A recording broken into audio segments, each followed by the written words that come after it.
We're back, Bishop. We're back. Let's do it.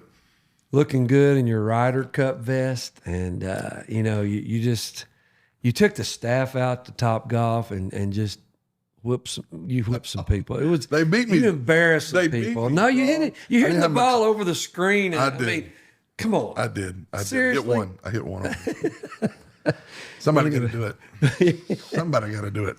You know, and thinking about that as we go into this, and we're going to get into a lot of deep stuff, but just on the shallowness, it's important that you celebrate wins. Mm-hmm, no doubt. You know, today we celebrated staff birthdays, and we did it in such a way that we fed them Chewies, which is one of your favorites, The by best. the way. Yeah. It's the best. A little tres leche. I don't know if I said that right. You did really good, actually. Yeah, and then we took the staff to Top Golf, and we're going to talk a little bit about those of you that have staff or that you evaluate your leadership, your volunteer base.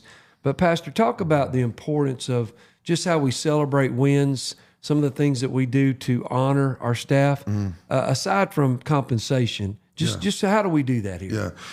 Well, I, like most people who are watching this podcast, we've all been in toxic environments. And I think that all rests actually on the heart of the leader who's responsible for that environment and that atmosphere. And I've been in places where everybody on staff resented working there. It was a very toxic staff.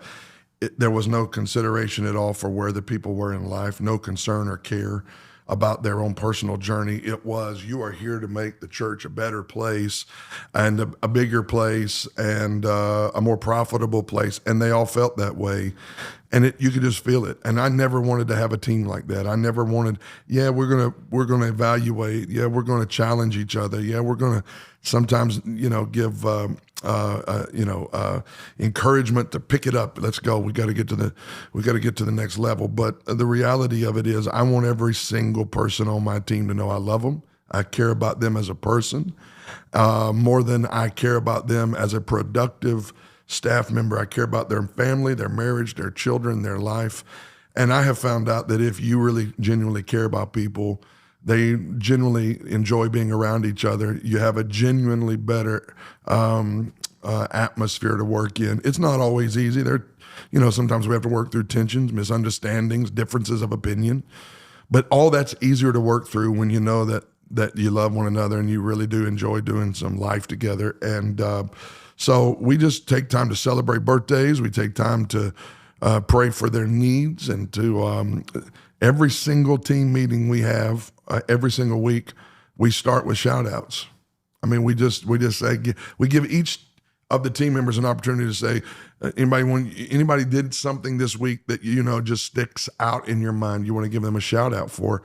And I think what you celebrate, you replicate, and we've just been very fortunate, and we have a great team, and I'm thankful that they, again, for the most part, not every day is it easy, but for the most part, they just really enjoy being together.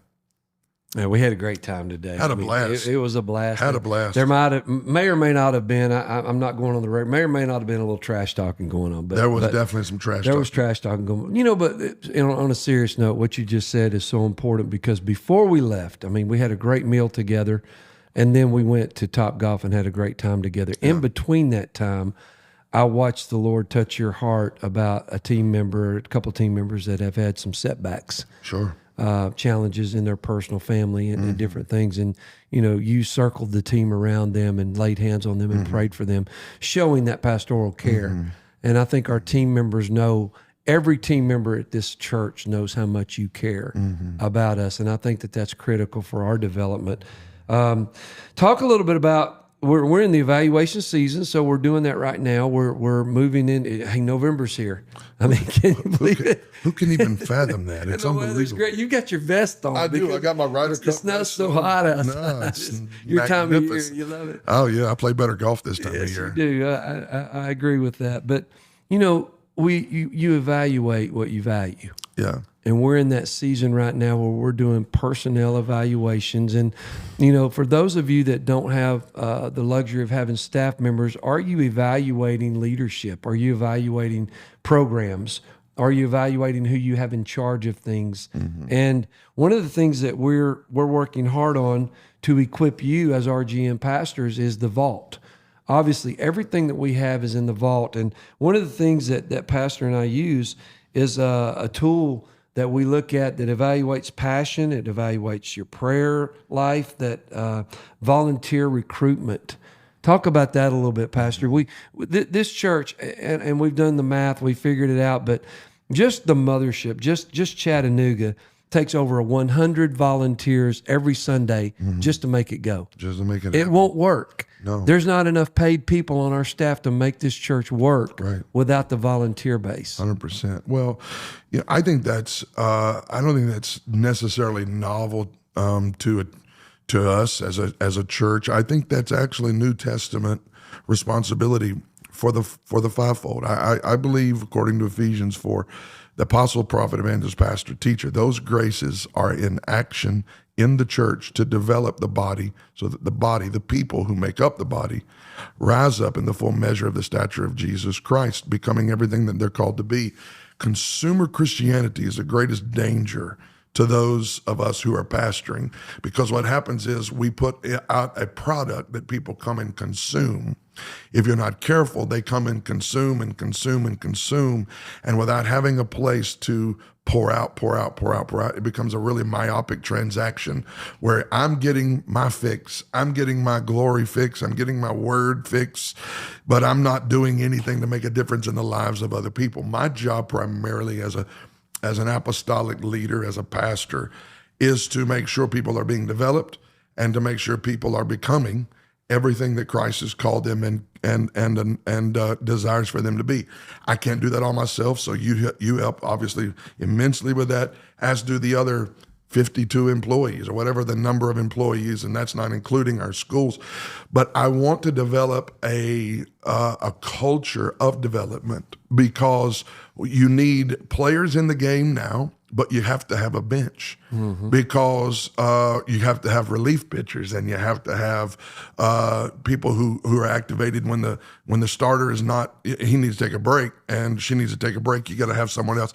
So it's one of the things that I want us to continue to get better at, because I think every church can improve at this, is the development of people. And you never get what you expect. You only get what you continually inspect. And if you're not evaluating leaders in your church, I don't care if they get paid or not. If they're volunteers, you have to handle them a certain kind of way, and you have to be very, very understanding. You can't roll up into a volunteer's face and with a militant spirit, chew out a volunteer because they didn't do what you expected them or wanted them to do. They're volunteers. Like, they work 40-hour weeks, raise children, and come to your development meeting on a Thursday night when they could be at their kid's soccer game, because they care about your church. Love them when they don't see completely what you're trying to do. Be compassionate, but don't just accept, don't just accept people who are not catching it. Make sure that you're doing a thorough job of equipping them so that they can not just catch it, but go and do what God's wanting them to do and what you need them to do. So recruiting is huge. We don't really keep people who can't develop other people. I know that sounds heavy, but the people who have the greatest job security in the kingdom are those who can replicate themselves. Because if you can find a leader who can reproduce leaders, you keep that leader. And you never, ever get rid of them. You always, fruitful people you want to have in your stable, because they know how to make and create new leaders. Well, you and I talk a lot about it, and we don't hire like most people do. I think the way our philosophy develops, you and I talk together, and we ask ourselves, is this person a leader? Right. It doesn't say, is this the perfect fit for this job, or do they have experience doing this before? If you hire a leader, they'll figure it out. You always said that. If you hire a leader, they will figure it out. And if you hire a leader, leaders reproduce leaders. That's right. Sheep reproduce sheep, leaders reproduce leaders. And I think one of the things in the church world that we've often done is we have associated gifted people with great leadership. Sometimes a person's giftedness is actually their biggest liability, because they rely on that rather than training and pouring into others and giving others an opportunity. I got a pastor friend. He pastors 400 people. He tells me all the time, I don't want to grow beyond 400 people. Oh. And he's as serious as can be. And when I say why, he said, because I can manage 400 people. I said, but you're not called to manage 400 people. You're called to raise up 400 leaders who raise up. But he doesn't see it that way. And he says things like, the bigger it gets, the more of a headache it is for me. Okay, well, I'm not going to deny that or disagree with that. That doesn't mean, however, that I get to build my church at my comfort level, right? And so sometimes as a pastor, I have seen this. I have seen pastors squelch growth and squelch increase and squelch harvest and squelch those things because the church becomes bigger than him. And we as pastors, I take no greater joy than to see a son or a daughter or a colleague in our office who I've hired or you've helped me to hire that does something much better than I do. You know what? At the end of the day, their ability to do it well is no threat to me. Their ability to do it well makes all of us look better. And I think sometimes we're insecure. Preachers get so insecure at multiplication of other leaders. We want to be the head honcho in the room and the sum total of it all. One of the greatest lessons I ever learned is to give it away, give it away, give it away now. You've got to give ministry away, and you've got to let other people be a part. And the organization, the church itself, will begin to grow and explode if you're comfortable multiplying and not having to keep your hands on it all yourself. I think the greatest lesson is for any pastor to not live in fear of someone else's credentials. It's go let them serve alongside you and 100%. with you 100%. And celebrate that they can do it better than you. If you can't hire, you can't hire. But I've always said, I want to hire somebody smarter than I am. Sure. Because that's going to make me look better. I want the best in every category of what we do. 100%. And you look at production, you look at worship, you look at all the things that are involved in a church, and you want the very best of those people. You don't want somebody that's a second tier. You and I talk about it. It's important at all levels of everything that we do. Who is the best possible leader that we can put in a position, whether they're paid or not. Right. Volunteers are just as important, and most of you guys don't have large staffs. We're blessed to have that, but evaluating that as you go into the new year and looking at that and saying, do I have the best person at this church leading this most critical first impression team, parking lot team? Don't be afraid to ask those people to do things. 100%. They're waiting to serve. 100%. And so many, not all the time, but so many times we hired people who showed us they could do it as a volunteer. Yeah. Right? We brought, Chris is a campus pastor of Cleveland, started out in my mentorship 15, 16 years ago as a young man, cut off blue jeans, tattoo, flip-flops, smelled like a Marlboro cigarette, and said, hey man, I want to come to your pastor's, mentorship. Brought him in. He started traveling with me as a volunteer, started traveling with me as a part-time employee, left his job, became a full-time employee, stayed my administrative assistant for at full-time 8 or 9 years, left that job and just went to be the campus pastor. And how does that happen? You just keep them close to you and you teach them along the way and you pour in. And he tells me this all the time. He learned more in airports watching me handle people than as much as he did listening to me preach the word. And you catch those things and you got to have proximity to do that. So leadership development is not easy. It's not, Jesus said, come follow me and I'll make you fishers of men. We think volunteers are supposed to go to the pastor and say, I want to volunteer. That's not the principle or the plan of Jesus. Jesus went to them and said, come follow me. Recruiting is huge. And some people never get involved in the church because the church never gives them an on-ramp. We don't make leadership development easy. Most of the time, we don't make it easy because we're insecure. And if we have a person on our staff who's insecure, or a pastor watching me has a staff member that's insecure, they're not developing leaders. That's a job threat, right? So we've got to do a good job of telling our staff, which we do, you really are successful when you're developing people, even if they're better than you. Your job is not in jeopardy because we found someone that you raised up and recruited that does it better than all of us. Your job is actually secure. We give you the credit, God the glory, for going and developing that person. So if I would we're just talking about leadership development. You need a recruiting staff. Yes. Your staff needs to be great recruiters. If your children's department needs 10 volunteers, I'm not giving you pulpit time to raise 10 volunteers. We're not taking 30 minutes in church for you to talk about what we need. You need to be out in the lobby shaking hands with people saying, you got the skills and the ability and the smile to help us in the kids department. I need you to come and work in the kids. I need you in the choir. I need you on the security team.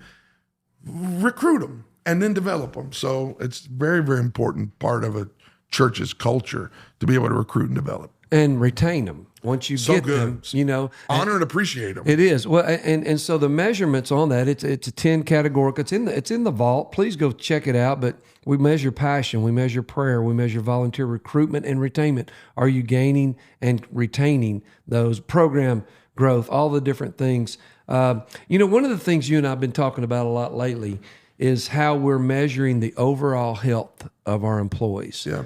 And when we say health, we don't just mean physical. Right. So we've had in some of the one-on-ones and even staff personnel development that I've done with ours, our staff will come to us and say, I want to get in shape. Yeah. So there's an accountability factor. I ask them each week. You and I go on diets together. We work out and we talk about and you challenge each other on how we're going to take care of our bodies. But talk a little bit. Health is not just physical; it's spiritual health. Right. It's mental health. Right. It's emotional health. Yep. And you've been talking a little bit about that lately with even how people are failing because they let one of those aspects of health take place. You talked to me earlier about Samson. Yeah. Well, here's the deal. We often think, the people who are in trouble are people who they don't feel like they're successful in ministry. They don't feel like they've done anything worth talking about. And so they get depressed because they don't have any numerical growth and they're not healthy mentally. There's certainly that aspect. I think that only happens out of the greatest enemy to a person who doesn't see the results. Hear this very clearly. The greatest enemy to people who are not seeing the numerical results is the enemy of comparison. Mm-hmm. How will you ever know you're not successful unless you're looking at someone who you think is successful and you look at what you've got compared to what they've got and you say, I don't have what they got. They're successful and I'm not. That is a really poor understanding of what success is. Success has more to do with how you steward your field than it does about saying someone else who stewarded their field did this with their field. You're not in the same field. Let them be successful in their field. Know that your field is a very different kind of field, right? So first of all, comparison for people who are not experiencing massive numbers or growth. The biggest enemy for that person, in my opinion, is the enemy of comparison. However, we need to be honest and we need to have a conversation about men like Elijah, men like Samson. In the Bible, they had great victories, right? Let's just be real. Elijah calls fire down from heaven, prays a 63-word prayer, and fire falls from heaven. Slays the prophets of Baal, heals the altar of God. By all accounts, I would call what Elijah was used by God to do to usher into Israel, I would call that successful, and I'd call it revival. Yeah. He healed the altar. He got rid of the false prophets. He called fire down from heaven, and the people started worshiping Yahweh again. I'd call that revival. The next chapter, and Elijah takes off running for Mount Horeb and is depressed and suicidal, talking about ending his life. What is the deal? Like, how do you move from that sort of cataclysmic victory to the ultimate vulnerable place of defeat? We can talk about Jezebel all we want to. Here's the reality of it. Elijah let his guard down. Yeah. Elijah let his guard down. I want to talk to brothers who are not just struggling to get numerical growth so that they feel better about what they're doing. I want to talk to brothers who've experienced a modicum of success, and that success becomes the invitation for the enemy to come and find you when your guard is down. I have found in my own personal life, after great conferences, after great victories, it's then that I'm like, and that's when David is up on the mountain, on top of his house at a time when kings should be at war. Right. He's got his foot off the gas and he's up on top of his house looking at his kingdom, and there he sees Bathsheba. Samson slays the Philistines like it ain't even a deal. It's not even a competition. He slays them all. Next thing we know, he's laying his head in the lap of Delilah. Rich, we have seen too many of our friends. We've seen too many big name preachers who've experienced success and interpreted that as invincibility. God is with us. We slayed the giants. We called fire down. We get the people back. We heal the altar. We get people back to God. We conquered, these kingdoms. We've got an expanding kingdom. I'm David. I'm the king, and I'm going to not be at war when kings should be at war. And Samson, I've fought the Philistines. I've overcome my adversary. And he's laying his head in the lap of Delilah. How is this? It's false security. And a victory doesn't mean you are invincible. And so when we talk about this whole thing of health, it's healthy for us to be challenged, to be accountable, to have people in our lives that love us enough to ask us the hard questions. Terry Harris, who's a spiritual father and was very instrumental in the early part of my ministerial development, he would never, he always would tell me things to encourage me, but he would never bail out on asking me the hard questions. Are you praying? Mm-hmm. You love God. You love your wife. You love your kids. He would always tell me, you're going to succeed. You're going to do great things for God. He would always speak blessing over me, but would never fail to ask me the challenging, tough, hard questions. The higher you go up, the more successful you are, the more alienated from accountability you can become. And you got to be careful with that, because victories make a man feel invincible. And that's when he lets his guard down. He lets people in his circle that he never should have let in. He lets voices in his ear that he never should have let in. He lets things in his eyes he never should have seen. True story. And you have to guard your heart from that. I say all this in the fear of the Lord because I have a very special place in my heart for people who fall in. First of all, I know, but for the grace of God, there go I. I'd be a mess without God really helping me and some godly men close enough to me in my life just to keep me accountable. But I have a special place in my heart. I have seen God over the years, and it's even now. I saw this past Sunday, one of my very dear brothers, comrades, just hiding in our church, just a colleague in ministry. I didn't know he had lost his church. I didn't know he'd walked away temporarily from ministry. I saw him Sunday. And I'd start investigating, and I found out what's going on. It could happen to any of us. Right. I am not beyond that. You're not beyond that. We have to keep our hearts in check. And the health, it's not just how happy are you. That doesn't just mean you're healthy. Health means, are you thinking right? Are you challenging your own thought process? Are you letting voices speak to you? Sometimes we get unhealthy after a victory and we think we're invincible. We drop our hands, and the enemies, it's pride, it's petticoats, and it's pennies. It's Judas, it's Jezebel. I could go down the alliteration line here. It really, think of it. It's women, it's money, it's power, money, and sex. I think Jake's preached a series on that. Power, money. This is the conversation we got to have, because men thrive off of that, the way they were built by God. Not that He created them for, with these issues, but the enemy plays on the way we were created. We were created to be respected. Women want to be loved. That's right. Men want to be respected. Read a great book at the invitation of a dear friend who's sitting at this table with me. Men want to be respected. Women want to be loved. Right. When a man finds respect, he doesn't care what that means. It just is attractive. Part of that's from God. But the enemy can play on that too. And I have found that health is not just something we have to check in on when we're not doing well. Health is something that we got to check on when we're doing very well, because we can misinterpret victories as invincibility, and that is not the case. The Bible is chock full of people who are on a mountain one moment, got arrogant, proud, disconnected from God. One moment Peter's saying, "You're the Christ, the Son of the living God." Yep. Next moment Jesus is looking at him saying, "Satan, get behind me." I mean, what is that? What is going on here? It's just this, we let our guard down. Right. So health is something that we have to pay attention to and just guard your hearts, brothers and sisters. Ruach family, Ruach leaders, hear me. Guard your hearts even after great victories. I want you to have the victories, but make sure that they don't cause you to think, I'm invincible.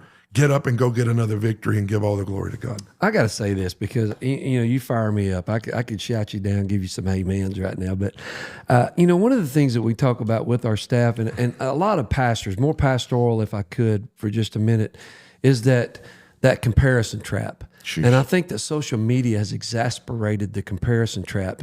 And what I want to tell pastors that I talk to in my network is social media is not real. It's a highlight reel. Right. It's not real. So true. You can't expect that they're showing you their Easter numbers. They're showing you their Christmas numbers. It's not real. It's a highlight reel. So don't get caught up in that comparison trap thinking that everybody's out doing what you're doing. Be comfortable in what God is doing where you are. Let me say something to that. Can I just say something? Please. To that? I think we really need to check our heart with the motive of our posts. I always want to be able to celebrate, and my true friends will always celebrate whenever we've had a victory, right? We break records at Easter, y'all break records at Easter, we all celebrate, right? But I want to be real careful that the motive of my post is not to post something to make me bigger than what I really am, which is not very big at all, or to somehow elevate myself among my brothers or my sisters. The Bible said another man shall praise your works. Right. I have found out, and we make posts all the time, a preaching post, and usually that is done to encourage the body of Christ or to address an issue going on in the general church. But I want to be very careful about how I celebrate my wins. I don't want to celebrate my wins and make everybody think my life is a win and a victory. Now, Jesus always causes me to triumph, right? Ultimately, we are more than conquerors, and we will always triumph in Christ. But I think sometimes we like people to think we're just straight winners and straight victorious, when there have been some very, very tough, horrendous seasons in ministry. I'm not putting those on Facebook for you. No. I'm not letting you know what these fools who say all this stuff and crazy people and the attacks and the sleepless nights. I will never get on Facebook and whine about it because I wouldn't give the devil the satisfaction, right? But I'm equally not going to get on and, this is so, we just got an exploding church. We have a growing church and fight devils every day, hit curveballs every single day of the week. And we don't hide that from the network. I want the network to know, as blessed as we are, as good as God has been, as wonderful as the grace of God is and the power of the Holy Ghost and the numbers and the increase, I want people to know we had to lay on the altar and die 1,000 deaths. We had to fight, roll our sleeves up, fight the devil in spiritual warfare. God always gives a victory, but we don't ever want to pretend that there wasn't a battle. We don't ever want people to think that was easy, because the sleepless nights, the tears, the pain. I always said this: if we threw you the keys to this operation, you ought to duck. You don't want to catch them. That's right. You don't want to catch the keys to this. You told me if you could do anything else, do it. I tell young preachers all the time, if you can do anything else and please God, do it. Because this thing is not something you sign. We got all these parking lot prophets. You're going to be a prophet to the nations. Probably not. There wasn't but a handful in the Bible. Yeah. And if you're going to be that, you're going to go through 1,000 million deaths, and it's going to feel like your heart is ripped out, because God never uses people who've not learned in deep, painful ways to depend on Jesus. And those days for me, especially in the early days, you wouldn't have listened to me. You wouldn't have wanted to associate yourself with me, because when I was 20, 21, 22, 23, and my kids were all sick, and I'm having a nervous breakdown, and we ain't got but 75 people in the church. Yeah. Nobody knows those stories. Everybody sees network and everybody sees Ruach. I give God all the glory, but I am more thankful, not for the victories. I am more thankful for the scars, the pain that he walked me through, the times he kept me, and the victories he gave me. That's what I'll never forget, and you won't ever shake me out of it, because he's been faithful. And there are guys that are watching that are like, we just got to be reminded of this whole thing about health and comparison. I am not about to feel like let me say it this way. You should not feel like a failure because you compared your failure to someone else's one time a year success. Thank God for what happened, but they're putting their highlight reel on there. They are not putting on what's going on behind the scenes. I refuse to compare my life to other people because, number one, my story ain't over yet, neither is theirs. And number two, I don't know what they paid to get to what they have, and I'm not sure some people would pay the price if they knew the price to get to where those people who we call successful really are. Well, and I've told you this, and smooth seasons unsettle me because that's when you don't feel like you're a threat. It's disrespectful to me, to you.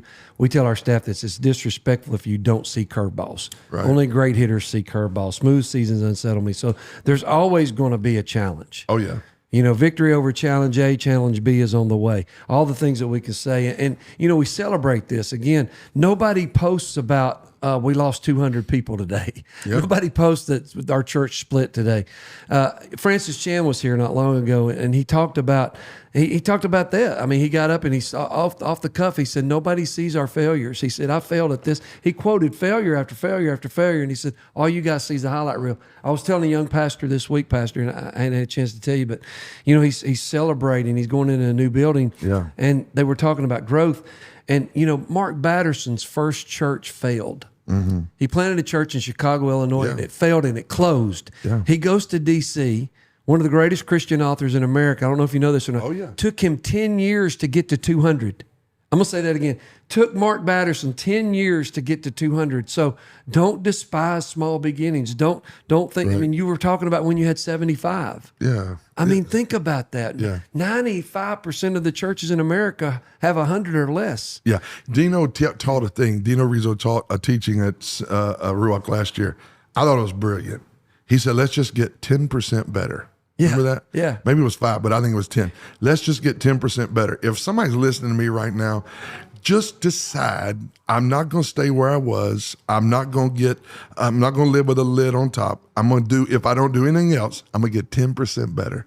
If I get 10% better personally as a leader, my church is going to get 10% better. Everything connected to the church. Just make an improvement. Make an improvement on your leadership. Read a leadership book. Apply some leadership principles. Spend a day of prayer and fasting throughout the week. Just watch what happens when you make an investment into your personal spiritual journey and your health, and you will get better. And things connected to you will get better. It don't mean that we get easier. There's a difference between easier and better. Right. Yeah. No, it's good. You know, in a great analogy, you and I like to play golf. I love the mentality of Scotty Scheffler. He doesn't look at the scoreboard. He says, I just want to make this swing better than the last swing. I love it. That's all he's trying to do. That's beautiful. He's not worried about where the ball went, or he's just, this swing, I want to make a better swing than I did. And you said it, you know, in one of your recent messages, you've stopped trying to be average. You're swinging for the fence. I'm swinging for You're trying to hit it out of the ballpark. Terry Harris tells me swing hard in case you hit it. In case you hit it. If you hit it, it's going to go a mile. It's going to go a mile. So you just got 101 of what's in the vault under our staff personnel evaluations. These are the conversations that we have with our staff, with our leadership, with our department heads, all the different people that work that make this place go. And that's one of the things that, you know, I hope you'll go in the vault and check it out, because leaders need to evaluate other leaders. Right. And that's on paper. We document it, goes in personnel files. We save that information. We grade them from 1 to 10 on all those categorical things that we just spoke about. Let me say one more thing. Yeah, about please that, do. And then jump in the next thing. Please do. Be careful about hiring people who resist evaluation. There are people who say things like this, and some of you are dealing with people like this on your team right now. You know, that ain't spiritual. That ain't spiritual. We're not spiritual no more. We're evaluating people. That is immature. Mm-hmm. That is immature. There are anyone who shrugs against evaluation and accountability, I have great reason to be skeptical, because if you're not wanting to be, first of all, aware of the facts, and secondly, committed to growth, personal growth and development, you are a liability. And I know that's a loaded statement. You're a liability, however, to what God is wanting to do. People who enjoy being stuck where, I didn't say people who are stuck, because we all get stuck sometimes, but people who enjoy being stuck and refuse to come out of a rut and refuse to come out of one paradigm into another and refuse to get better and be committed to development and growth. Those people 100% of the time never last. They never last. They never last as a staff member. They never last in the ministry. I don't think God accepts mediocrity as much as we think he does. I think we think God is graceful, and because he's graceful, we can just have a party and we can always. God is not a mediocre God. God expects those with 2 to make it 4, those with 5 to make it 10. It's a principle. Stewardship is a big deal to God. And when you have people who are committed to multiplication and stewardship, and again, this is not just, okay, we went from 1,000 to 2,000. This is about, we went from 10 leader developers to 20 leadership developers. We're multiplying ourselves. Those are earmarks of what we would call success in ministry. And I just think, the whole thing of fruitfulness is a big deal. If you're not bearing fruit, I want you to check your connection to Jesus, because if you get in Christ and he gets in you, you'll bring forth much fruit. And I think anyone who is satisfied and just accepts mediocrity, they're a threat to the purpose of God. They need to be willing to be challenged and have some self-motivation to become the better version of themselves that God is wanting them to be. So sorry about that. No, it's so good.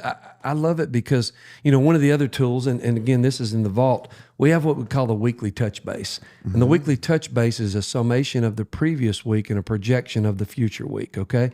And one of the things that I love, and I watch you, and you're a very patient person. I admire your patience and perseverance sometimes. I get tired of it. But those people in this organization that are doing the best job, that are working the hardest and producing the most fruit, they put more time and effort in the weekly touch base report than those that don't, which tells me 2 things. One, it tells me that they're proud of the work that they're doing. They're giving their best effort, but they're the ones that don't have to report.